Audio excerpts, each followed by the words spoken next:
Welcome to My Accent is No Accident podcast. I am your host, Maritza Perez.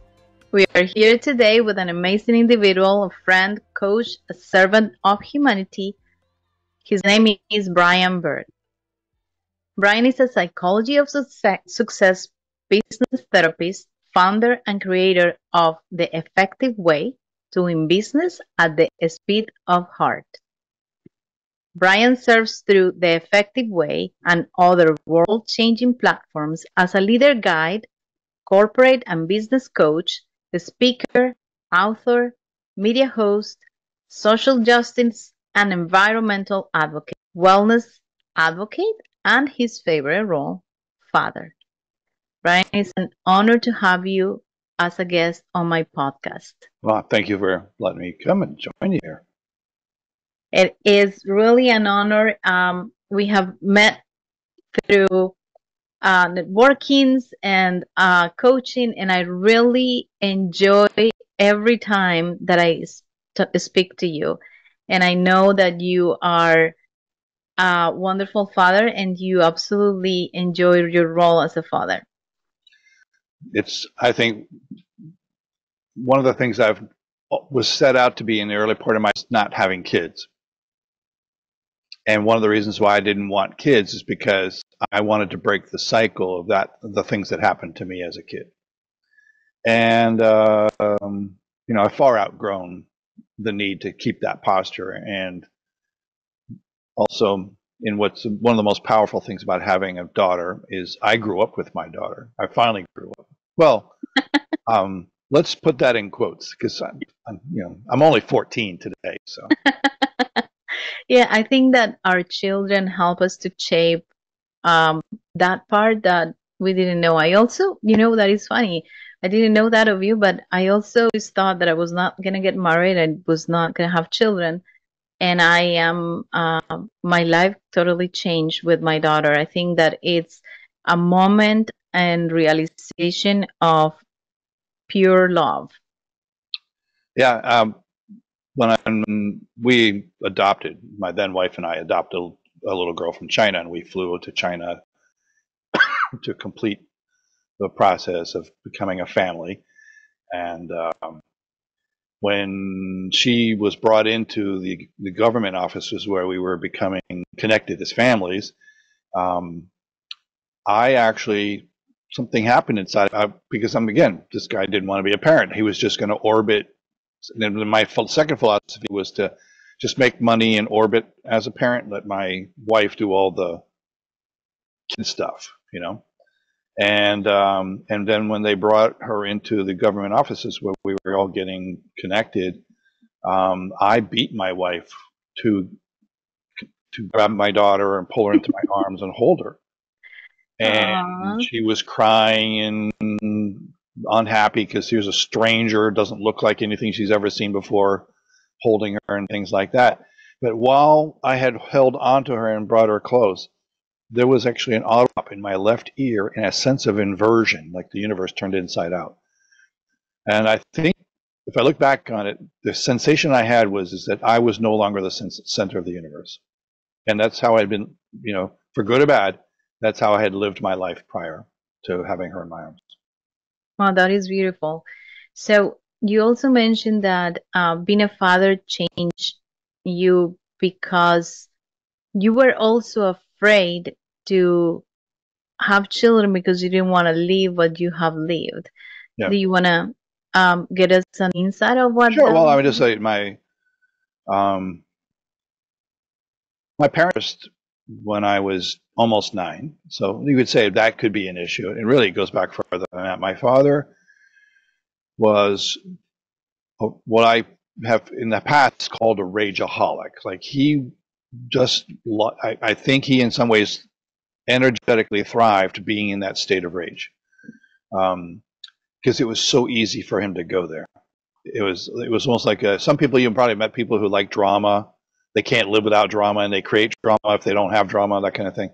And I'd say it's kind of a similar energy. Like the challenging part is that in his rage, he was violent. Oh, wow. Whereas not is physically violent. It can be emotionally violent, but not all drama is physically violent. Yes. And so if I was in the room, and often I was in my early years, I was the target. And I had also made an observation that parenting was a cyclical thing. So that which was done to you is essentially what you were taught, and that's what you would do to your kids. So I thought of myself as somebody, and in my 20s, I was a fairly angry person, prone to explosive tirades and yelling and things like that. To my recollection, never physically violent. I want to just say that's to my recollection. I'm wondering if there are ex-girlfriends or stuff that say maybe I did raise a hand. I don't know. So, so I just decided at a very young age, there's no way on earth that I'm going to create another generation of that. Of this. So, I understand. So, is there any, and how about outside the family? Was there anything different that you will say that shaped you different today to be like more into diversity and helping others? Oh gosh, I mean, I had some fortunates. My father was a little bit he didn't know he was talking with some racist language, because he did have some people of color circling through his universe, so he thought he was kind of awakened, and maybe for his day he was fairly awakened in some ways. But he also had some demeaning language he would use toward people that were different, and whether it's a person of color or whatever the case may be, and maybe some of that was really about helping him feel better about himself. So it's like, if I'm better than them, I'm better, and I should feel better, type of thing. So I'm not justifying it. I'm just saying, looking back and saying, there's probably a part of my father's posture wasn't just necessarily racist language. It was that was just the norms of the day at one level, and then the other things are he was a very fragile ego. That's, I think, part of that explosive rage thing that I described to you. So one of my earliest memories on this thing is that when I was where I went to school, there was no kindergarten. So my first year of school was first grade. Okay. And every day from school, I would walk home with my friend Junior, and we would laugh and talk and have fun and joke around and all these kinds of things. And then after I got to my house, he was roughly a block away to get to where he was living at the time. So on the last day of school, now I don't recall, I have no memory of whether or not we got together for what we popularly call play dates these days or not. I don't remember those at all. So I guess I should check in with my mother, who doesn't remember things very well either, and see if she remembers. She's still surviving, so she might be able to answer the question. Yeah. But what I don't remember, on the last day of school, in this particular school system, and maybe it was just the way they ran the school anyway, everybody went home with their report cards. It wasn't like it was sent in the mail, or, of course, always looking it up online. But back then, you had a report card, a piece of paper that you'd take home with you. And we got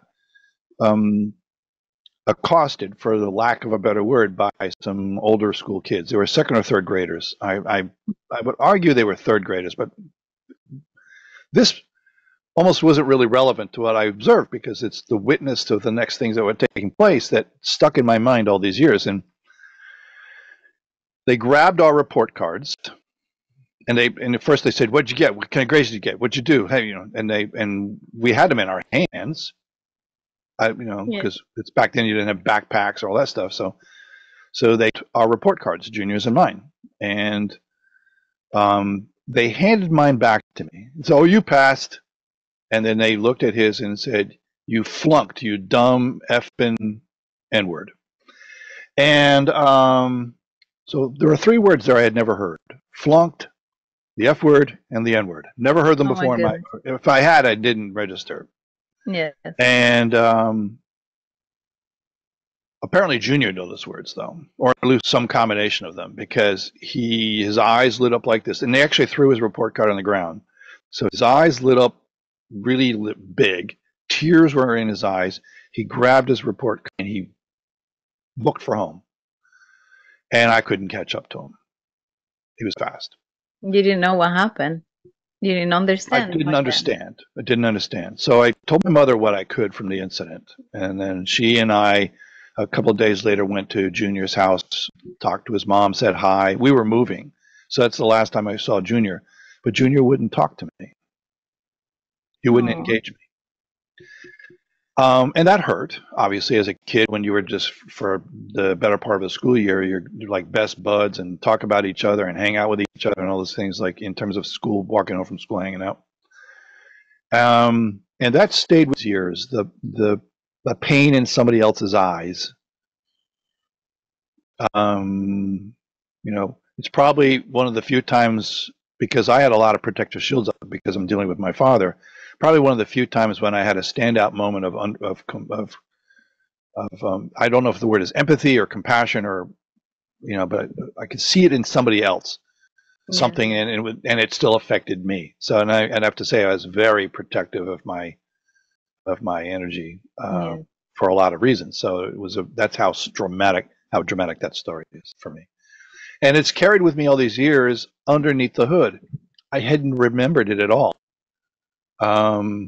I shouldn't say that I didn't remember it. I hadn't brought it into focus at all until a few years ago when somebody asked a question on Facebook that said, "What was the first time you knew about your privilege?"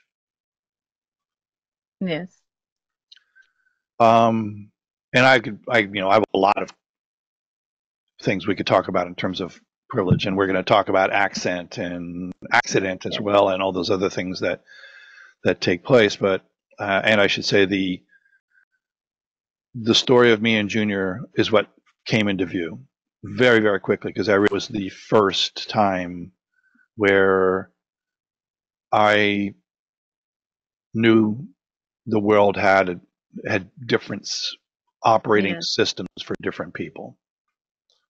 Yes. So that marked something very important in your life where we all say children are not born this way, uh, making differentiations. So you are proof of it and you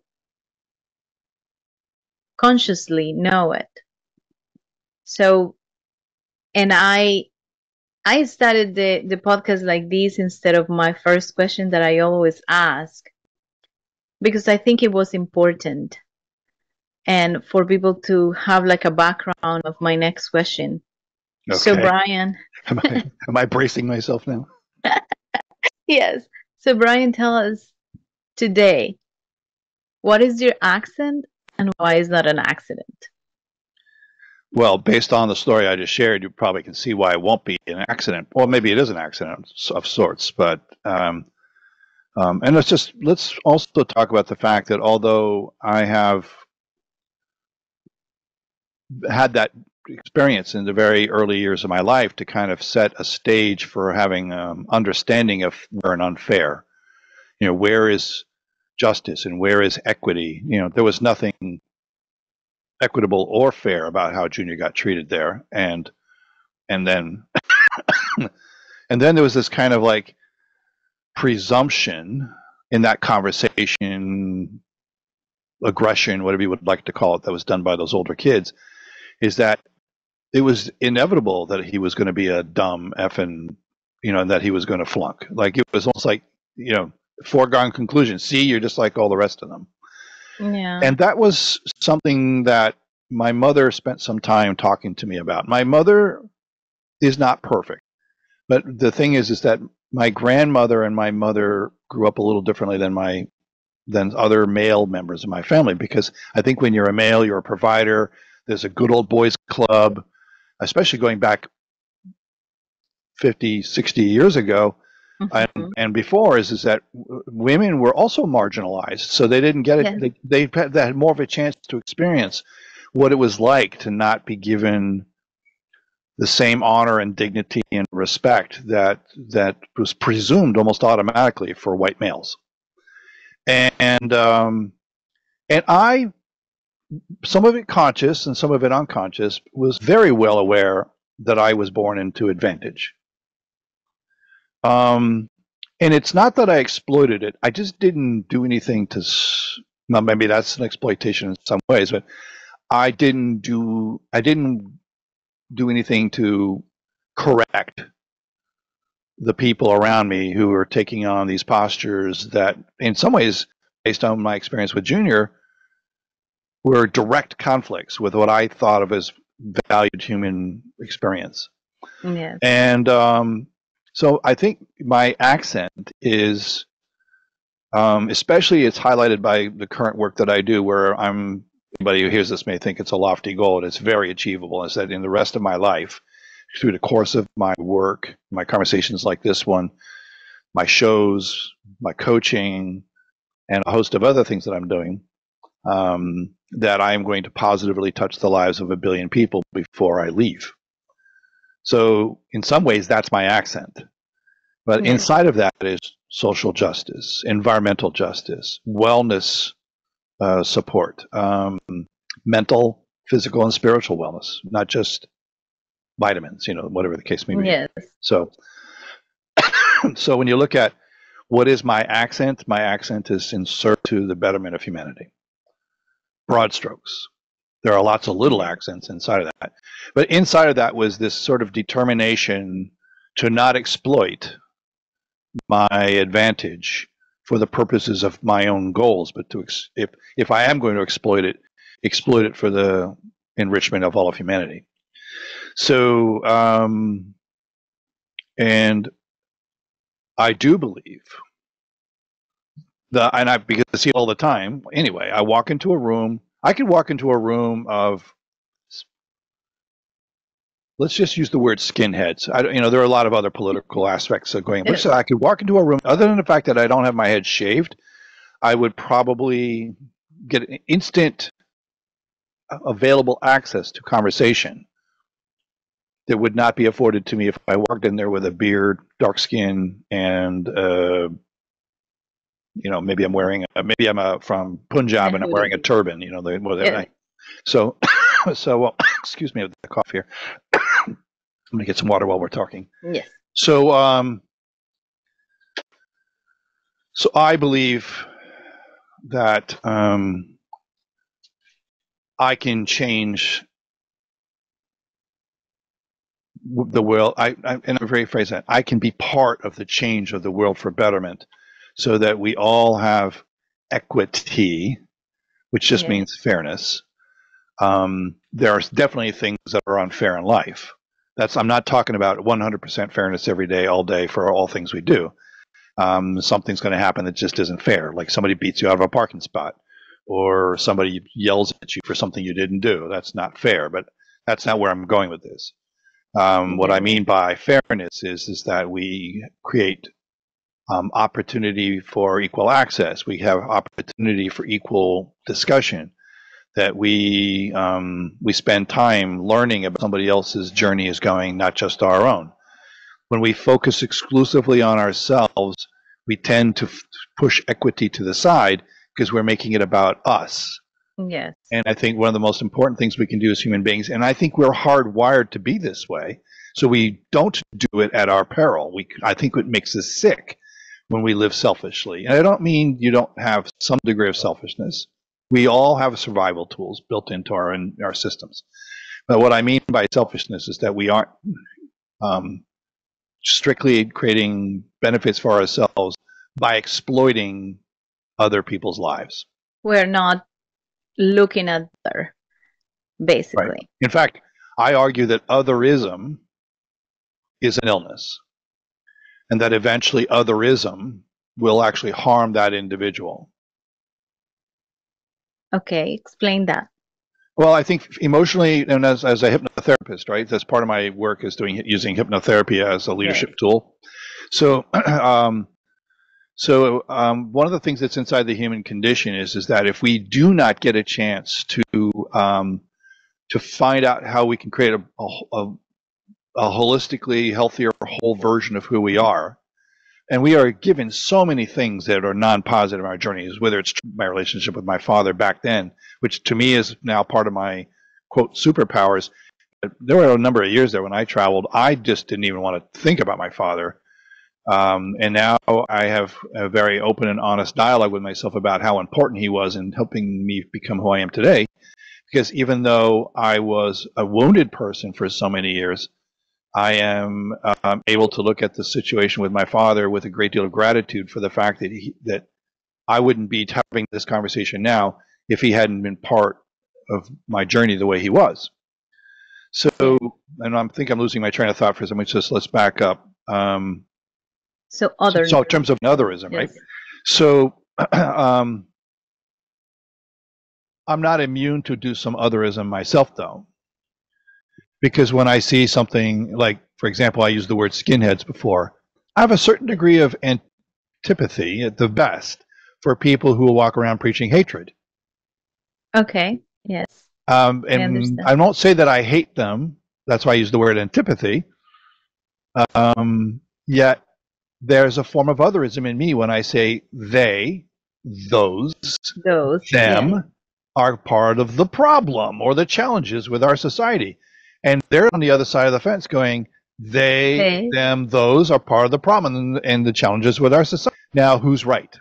The real challenge here is what is our adopted posture? And I very much concluded that if you are unable to distinguish yourself, like I can talk about people who have hatred and other things in their heart. I can talk about them with some degree of understanding, compassion, and even love for who they are, which is very different than talking about them with hatred and fear.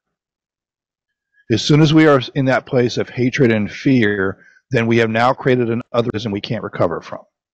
Whereas if I see them as, through the lens of my own journey, as very challenged individuals, yet I can understand they are humans, understand they have fears, understand that some of the stuff they're doing is based on their sense of survival and I would also saying finding ways to address fear, because fear, people try to work their fear out, and so one way to do that is to try to oppress another body or to show hatred, and so I have understanding for that. Yet I'm, to a degree, there's still a kind of otherism in my saying those skinheads or those supporters of a specific politician or whatever the case may be, which doesn't serve our purpose of diversity and inclusion and equity.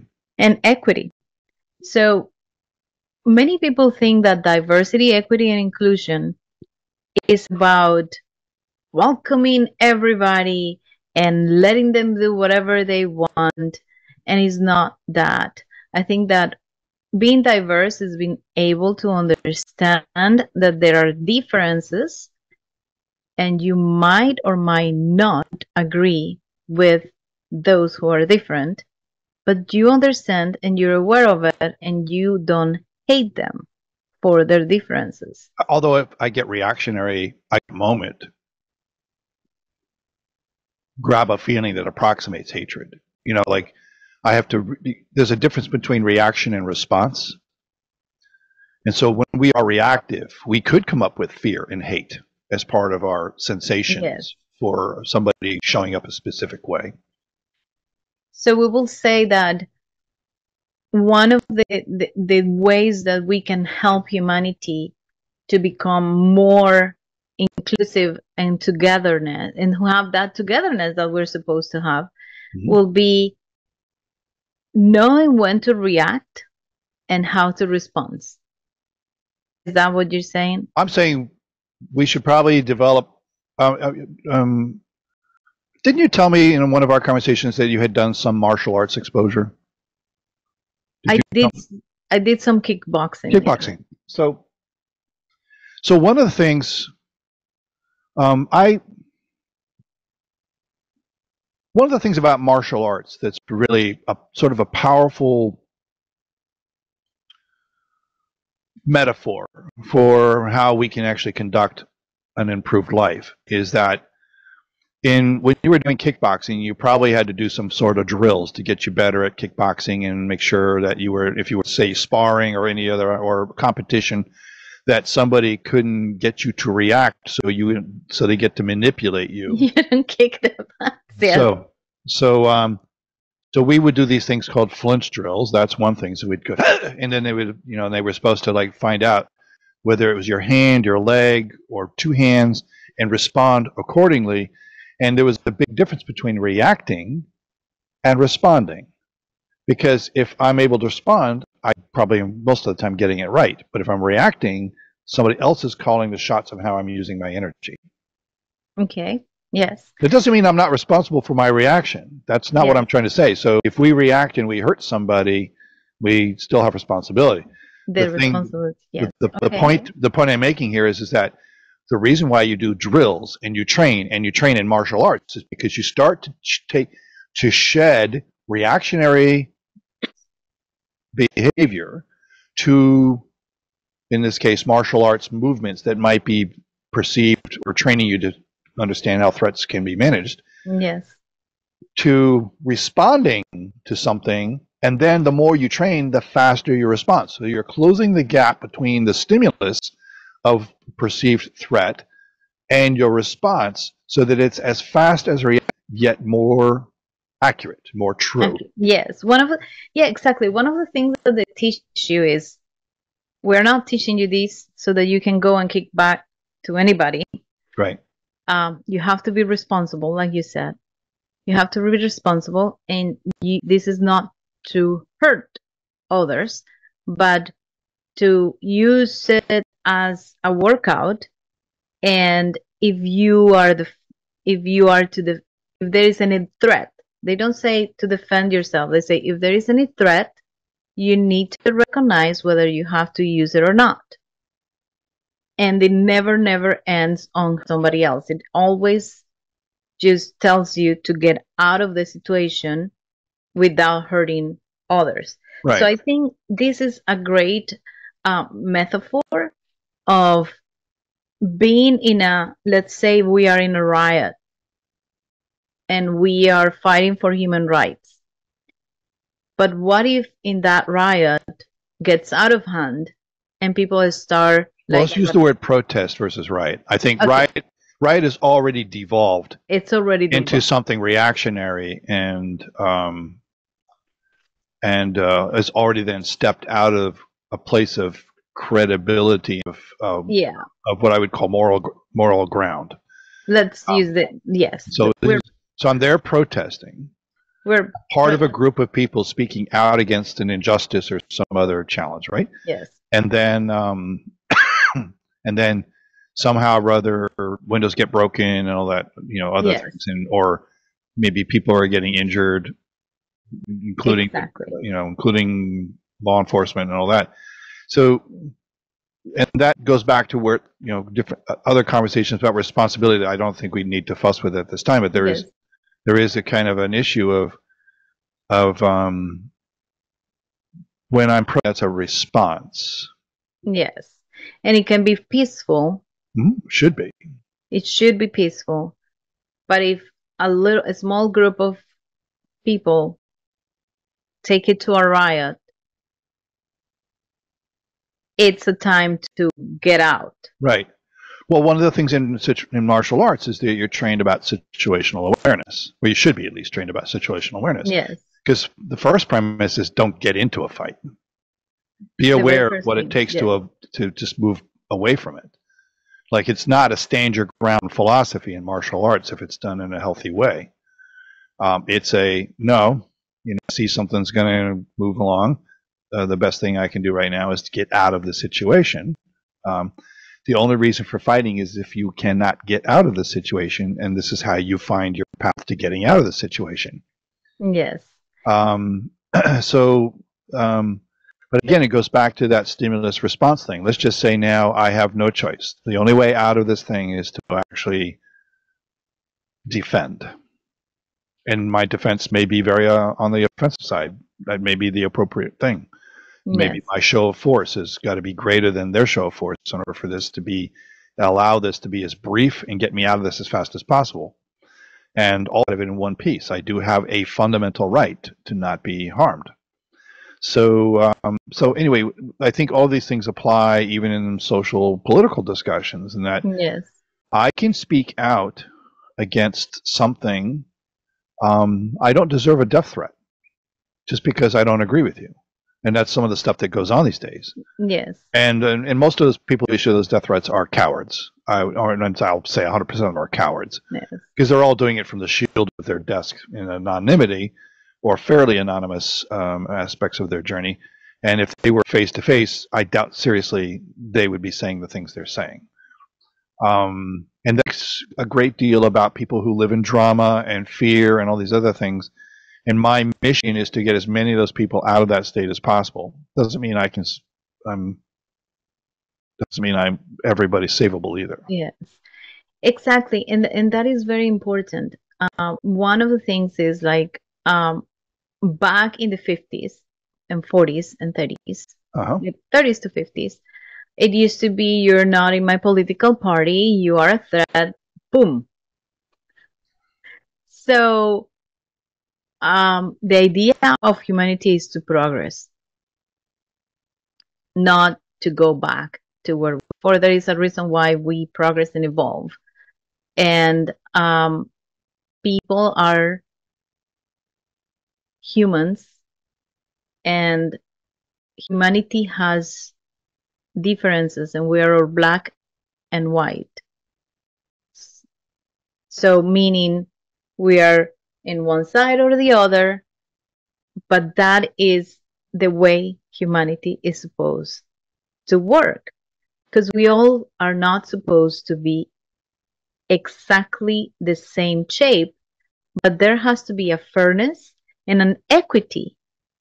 We are not supposed to be all the same, but equity is that difference. The equity is that fairness that creates this the same proportion of rights for everybody. Mm-hmm. And it's starting for the right to speech. Well, this is a difficult concept to grasp, is that human rights is a man-constructed thing. Yes. So there are actually people out there who believe that there is no such thing as human rights. That's a presumption for moderating and controlling the population, and that there are people who are better than others, and so they can do all they want. So there are people who operate with these mentalities: is whatever I want to do is fair, because it's about me. It's not about everybody else. So I think when you get it down into this left and right, yes and no, top, down, button, bottom, forward and back, we keep trying to make things binary. And I don't believe it's a binary world. And when people speak in terms of dualities, I think they do a disservice to the fact that just looking at American politics, is we have Republicans and Democrats, and you would argue that that's the left and the right. Well, I'm a Republican. I don't behave like most Republicans, but I'm on the spectrum, and there are things inside the Republican platform that at least I initially signed on for. I've never left the Republican Party in the sense of not registering for something else, but I'm not aligned with much of the Republican Party platform that exists today. Especially, so I'm what they call a Republican in name only, a rhino. That's the label that I get attached to. I'm not exactly a Democrat either. I actually sometimes look at the Democrats and think they're just Republican light, because they sell out to corporate interests and other things. And part of this is because our goods sale. You can donate openly to politicians and influence their votes for things you want. So it's why corporations and people who have a lot of money get so much more of what they want than the rest of us. So it's a real, and that goes back to this discussion about equity. Yeah. If you, me, and 330 other million Americans have to scrap it out for the leftovers, while the corporations and the rich people get to influence what the laws do to support them, and we just keep getting our stuff chipped away at. And then somehow or other, there's people out there in social media fomenting arguments between, say, you and just giving a false argument. But let's just say they make me believe something, they make you believe something. So we're fighting with each other, and we don't even pay attention to some of these challenges of the fact that our government's kind of, for all intents and purposes, we have legal bribery in this country. Now, other countries where what we do here would be illegal doesn't mean they're having it all perfect. Yes. And it's not like, although we'll say is I think Winston Churchill said it best, is that, I'm going to paraphrase, is that democracy is a really bad system, except for all the rest. Yes.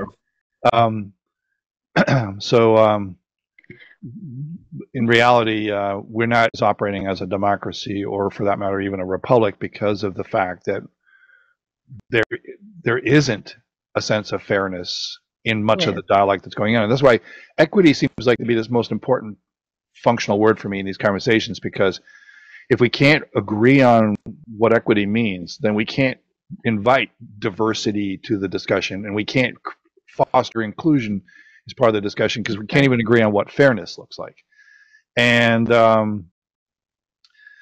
the challenge with this thing here too is that we have histories. I mean, you talked a little briefly about the fact that there's a political divide going back 100 years or 80, 90 years, whatever the case may be. And it's also a pendulum swing thing too, because there are times when we've had opposing parties that still somehow or other got stuff done. Now we live in a society where it's just complete polarization. And the people in the middle who aren't wanting to be polarized are just out of their minds, like, I don't know what to do, because the loudness of the extremes are dominating the television, dominating social media, dominating the public conversations, dominating the closed room conversations. And we have this giant challenge with even getting to the table to talk about what fairness looks like, because there's a lot of people feel like, I'm getting slighted, I'm getting cheated, and until I get the cheating taken away from me, I don't give a crap about fairness, because it's take care of me first, then we'll talk about fairness. And that's, in some ways, that may be understandable. And so the metaphor for our lives, using the martial arts discussion we had before, is the only thing that's going to allow us to get to that place of being fair is when we not only have situational awareness, but we also are inviting people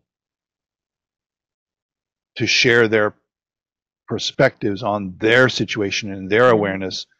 Whether we agree with them or not, it's another matter, and not getting our hackles up in such a way that we can actually find out what the common ground is. Because until we get to that common ground, we are going to perceive everything as other. Exactly. And creating a balance. That is, well, harmony, not balance, because balance is duality. Yeah. Well, creating a way where it's going to be good for everybody. Mm-hmm. Well, and I will even point out is just that if you're living in a democracy, there is a certain amount of more gets attention to whatever gets shaping that gets done.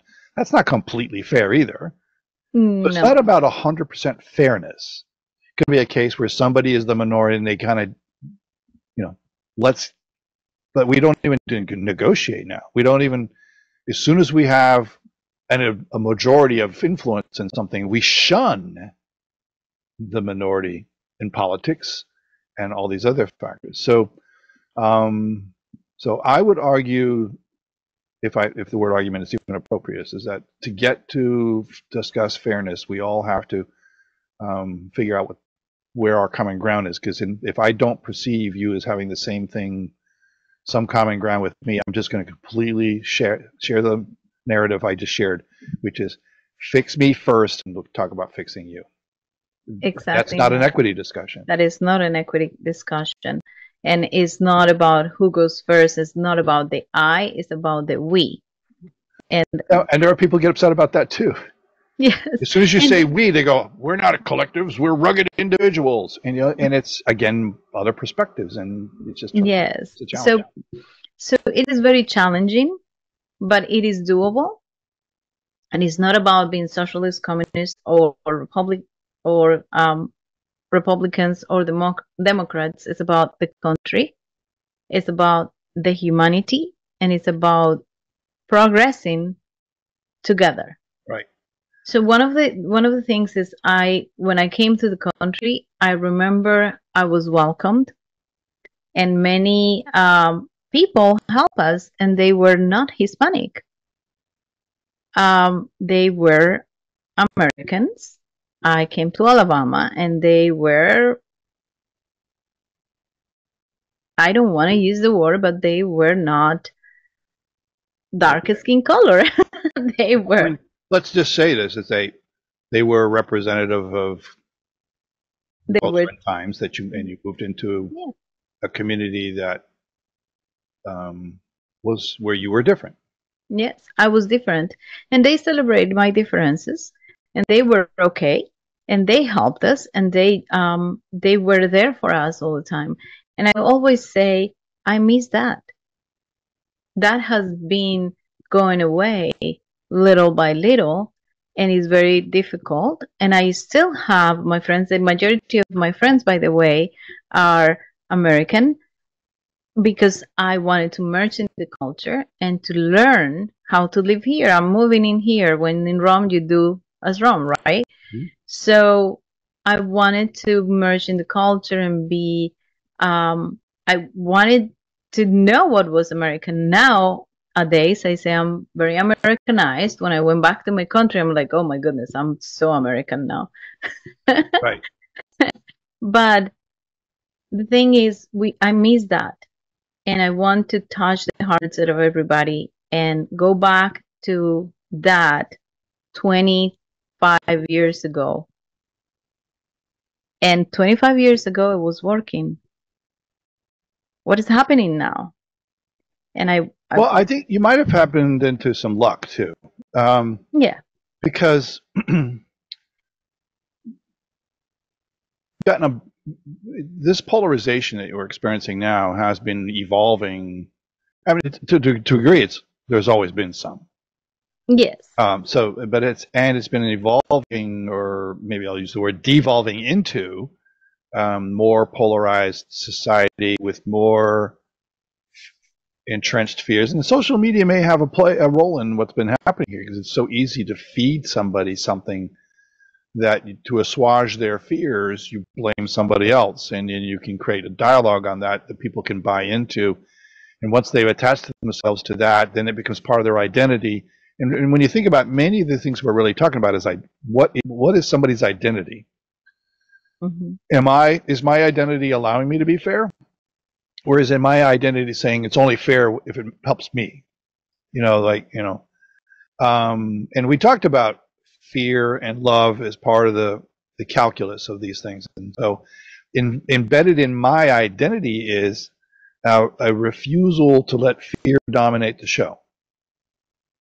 I don't operate by much fear. It doesn't mean I never feel fear.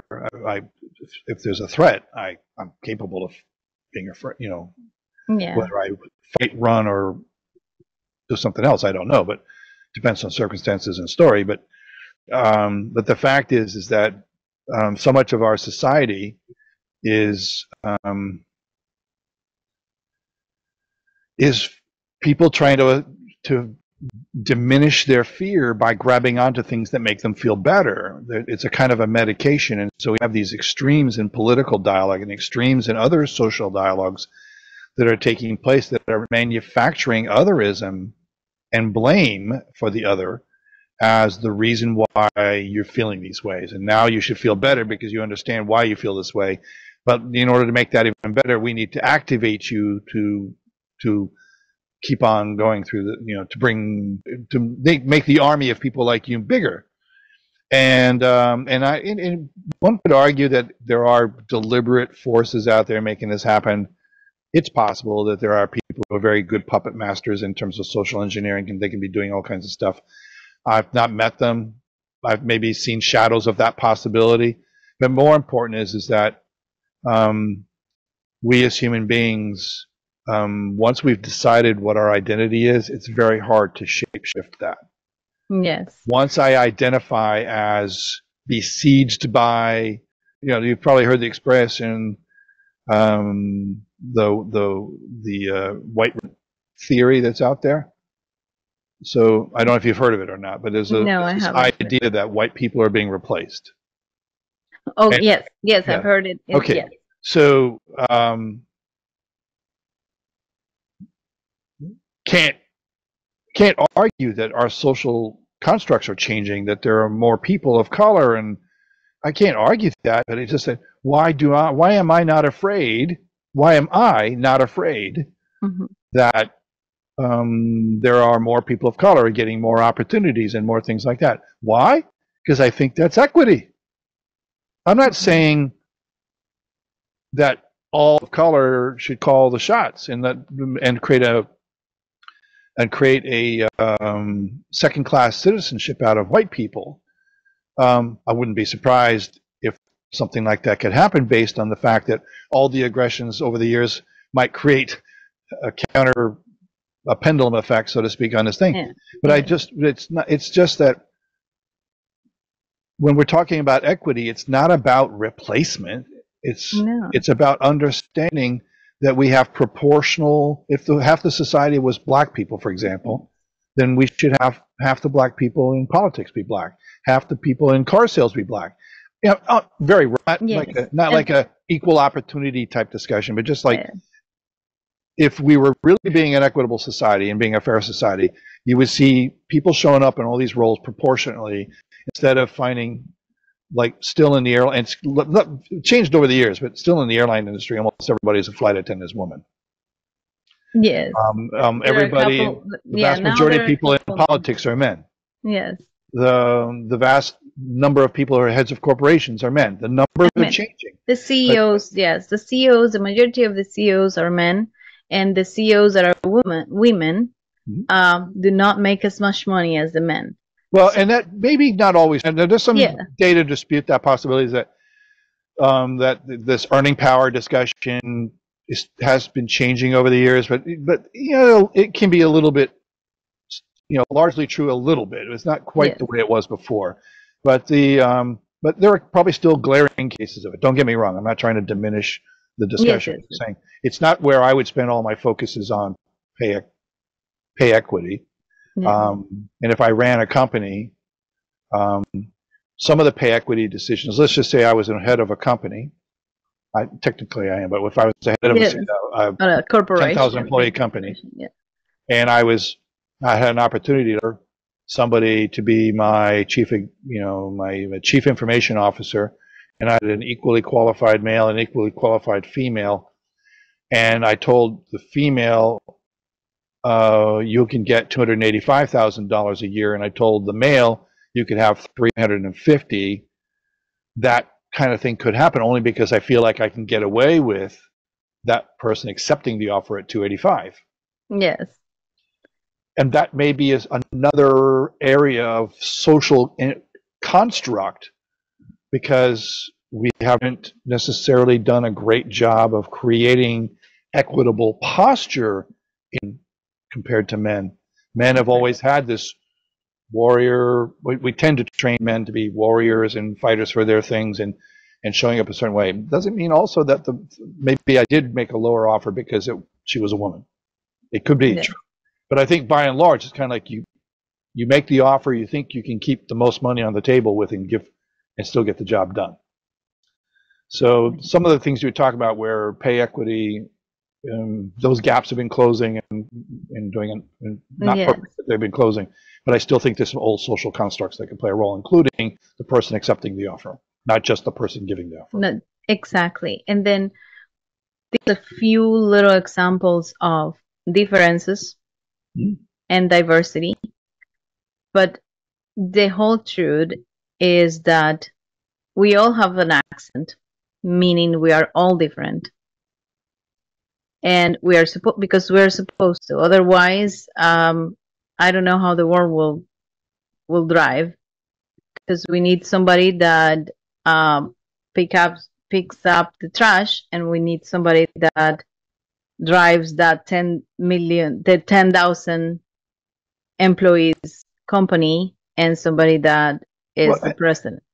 Before you close up this thing, I want to just about the very scenario you just tried. So if somebody's picking up trash and somebody's the CEO of the company, there are going to be people who are going to question that it's fair that the CEO makes 3,500 times the salary or 300 times the salary, whatever the case may be, as the person picking up the trash. Yet picking up the trash is still an essential function. Otherwise, we live in a filthy world.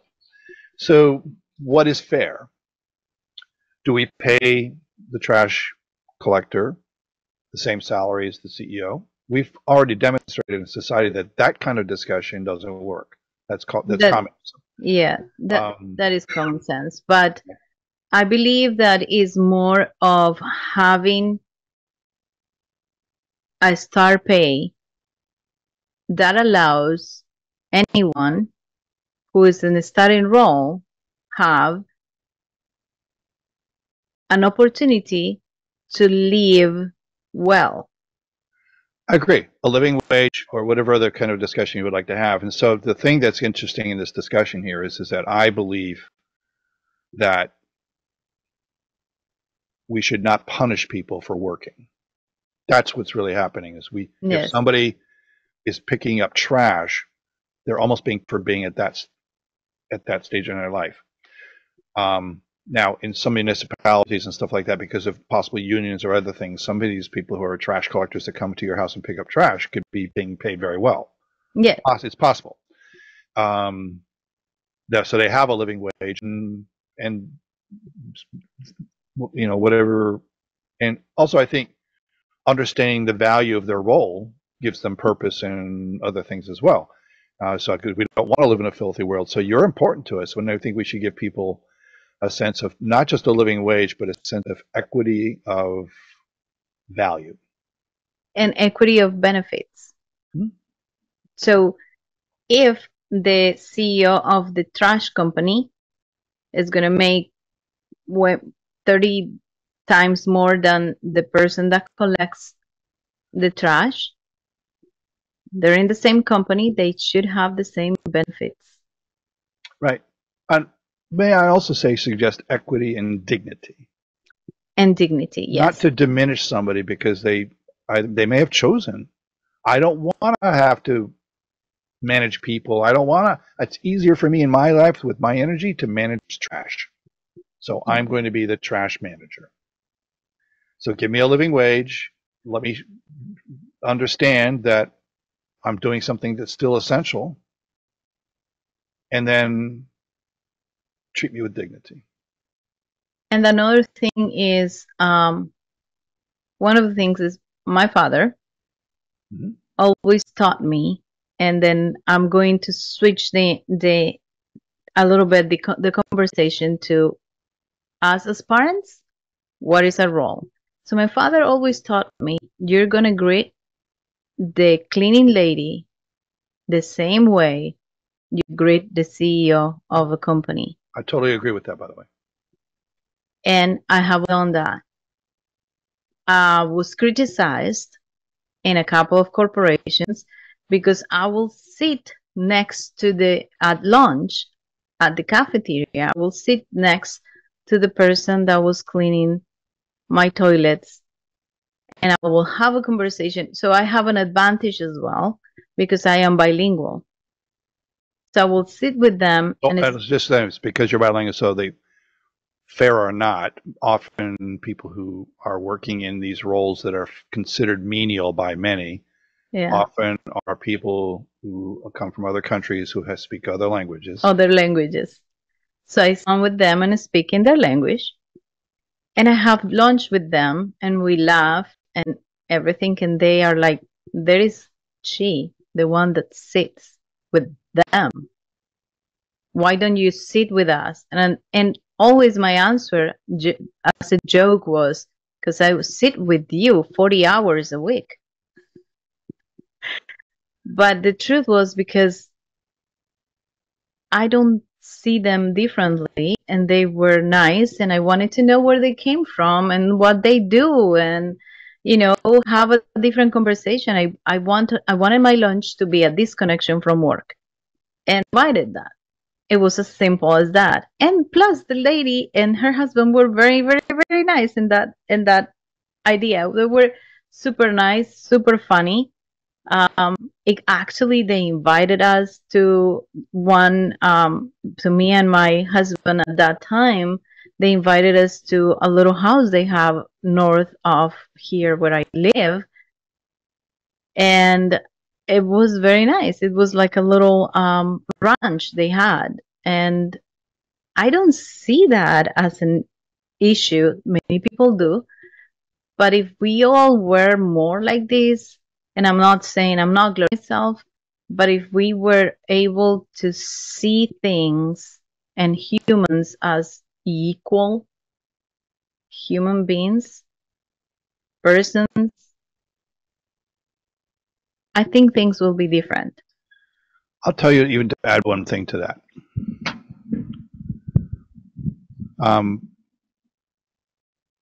I won't go into all the details of what I did, but I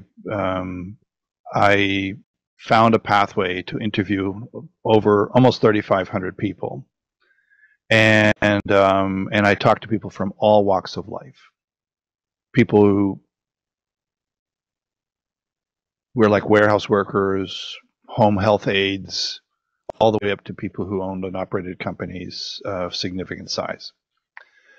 Part of the reason for the interview was just because I was testing out materials that are going into a book that I'm working on. But the other part of this thing is that I learned from this process, or maybe reinforced is a better way than not learned, but is that everybody, no matter who they are, has something valuable to say. They have wisdom to contribute. Yes. And when we presume that somebody who cleans toilets, takes out the garbage, sits at a desk answering phones, or whatever the case may be, is just a job, and therefore they have nothing to offer, we miss so much in terms of making our lives richer, not to mention possibly theirs and the rest of the world. So this is what I think of when I think of as equity, is that we are all engaging with each other with the presumption that any one of those people can give me something valuable in either knowledge or feelings or something like that, or in turn I can be doing so for them. And also, it takes all that otherism off the table. If I'm leaning in on somebody else's life to find out more about what makes them tick, them work, and I'm looking for the wisdom that they may be able to offer, then I am reinforcing a better world. I'm not making divisive things take place. So when you sat down and when you shared with me that you would sit at lunch with people that might have even been cleaning the toilets, you said you laughed. And I do want to say is when you can laugh with somebody, that's rich in and of itself. Yes. And they were very nice and everything. And I have done that. But not only that. So now what I wanted to say was I'm like that and did that because my father did that. Mm-hmm. And that is probably an obligation as a parent to shape our children to be humans and servants of humanity. Right.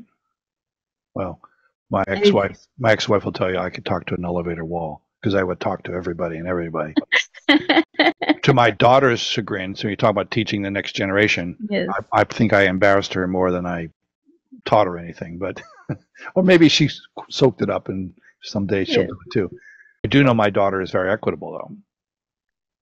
Yes, I think it is important that we are aware that our children see. I think this could be a whole different show, a whole different discussion for you, because we could talk about what does it mean to be compelled to speak a certain way or compelled to even think a certain way and then to be canceled for not conforming. What does that mean? And when we talk about equity, we could talk about this for hours now. Yes. When we talk about equity, is that equitable when we cancel somebody because they just couldn't quite get it right, getting the they them label, or they said something that was also non-conforming to the new language style that's coming, and I won't even say it's new, but to the evolving language style that's going on. And is there a room for redemption if you have made a mistake? That's another challenge. There's a lot of people, once they're, quote, canceled, that's it, game over. They have to find a new way to regroup their lives. And if they had income tied to something, they could be devastated. So at all levels, emotionally, physically, materially, financially, so on. So we could do that. We could keep on going. What do you want to do? Exactly. It's very important as parents to know and be aware. I think that's where I wanted to go. We need to be aware of how our children feel and guide them the right way. So, oh gosh, this is such a rich discussion. Well, this is an ongoing conversation, and we're probably gonna have to use 3 or 4 episodes or have you more than once, and it's been magnificent. I want to also give you the opportunity to talk about your business and tell me a little bit of how you serve others with your business. Well, I'm going to keep this brief because it's really, I feel like when we have these kinds of conversations, it's not about me, but I will talk about how what I do can support these conversations. As we had talked about before, and it was not a mission I just decided for myself. It was something that I feel, if you believe in God or the universe or whatever, it was downloaded into me by the source of forces that are material beyond just our own thoughts and creations. So I got this download many years ago about positively touching the lives of 1 billion people or more while I'm still here, and have a legacy that continues without me. So that's kind of like the broad theme of my journey. And then I have the Effective Way, which is my business coaching platform, which is where we support organizations and leadership in organizations in building a heart-centered culture that is human and compassionate. And by virtue of doing this kind of business, their business will explode in terms of its growth that they couldn't otherwise capture if they were just dollars and cents focused. And there are lots of companies that when they adopt this heart-centered, people-centric posture in their company, it changes everything. They attract top-shelf talent. They retain top-shelf talent. They end up with even a customer base or a client base that buys into that culture. It just makes everything go that much more richly. And I don't want to make it about the money. The money is a byproduct of doing the right thing. It just turns out that the company can do some profound things. Most of these heart-centered companies, so they have missions attached to them that, like Patagonia, just committed, I think it was $13 billion of their developed capital towards I think it was environmental justice, but it could have been other factors as well. Yes. And there are companies out there that can operate this way because they adopt both the legal framework and the social framework and the emotional framework for building a company that does these astounding, very powerful and positive things for pocketbook and humanity and the earth at large. Amazing. Thank you, Brian. This was amazing, and I will have in my show. And I loved your accent, and I can see now how it's not an accident. Well, maybe the junior story was planned by the universe, but in some ways you can say it's no accident, but isn't it kind of an accident? Is it in a good way, like a pre-planned accident? It is guidance, as I call it. Okay, I like that. So yes. Well, thank you for having me on, and I do hope that your audience can bear with the fact that on one of your shows you went a little bit longer than your normal format. I think I do well with that, and I would love to have you back. Okay, great. Take care. Bye.